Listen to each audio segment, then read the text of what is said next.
हम मीनू झा प्रणाम करै छी समस्त मिथिलावासी के। सामा पूर्णिमा के शुभ अवसर में एकटा सामा के विदाई लऽ कऽ उपस्थित छी। आशा करै छी अहाँ सबके जरूर नीक लागत। सामा पूर्णिमा के बहुत बहुत शुभकामना। धन्यवाद। जय मिथिला, जय मैथिली। मिथिला नगरिया सँ जाइ छी हे सामा, मिथिला नगरिया सँ जाइ छी हे सामा। सखी सबके रखबै ध्यान हे,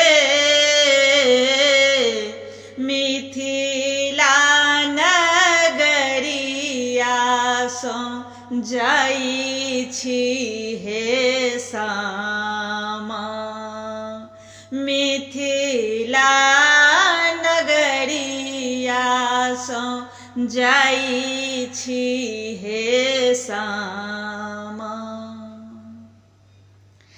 जखन सामा चलली ससुरारी, घर घर पड़लै उदास हे।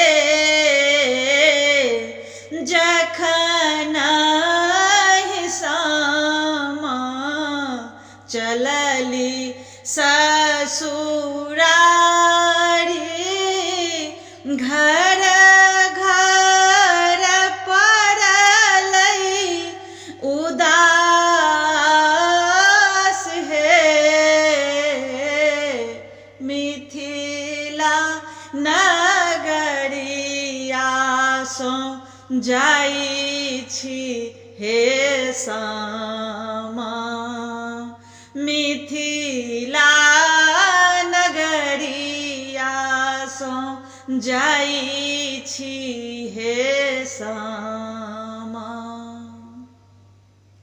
एक कोस गेली सामा, दुई कोस गेली, तेसर में फेंकली ओहार हे। घूरी में फिरी में जखन देखली हे सामा, मिथिला छूटल बड़ी दूर हे। मिथिला नगरिया सँ जाइ छी हे सामा। हँसैते खेलैते दिन कटि जेतै, राति तऽ हेतै पहाड़ हे। हँसैते खेलैते दिन कटि जेतै, राति तऽ हेतै पहाड़ हे। हमर शपथ छी सखी हे सहेलिया, हमर शपथ छी सखी हे सहेलिया। इहो थिक दुनिया के रीत हे, मिथिला नगरसँ जाइ छी हे सामा मिथिला नगरियासँ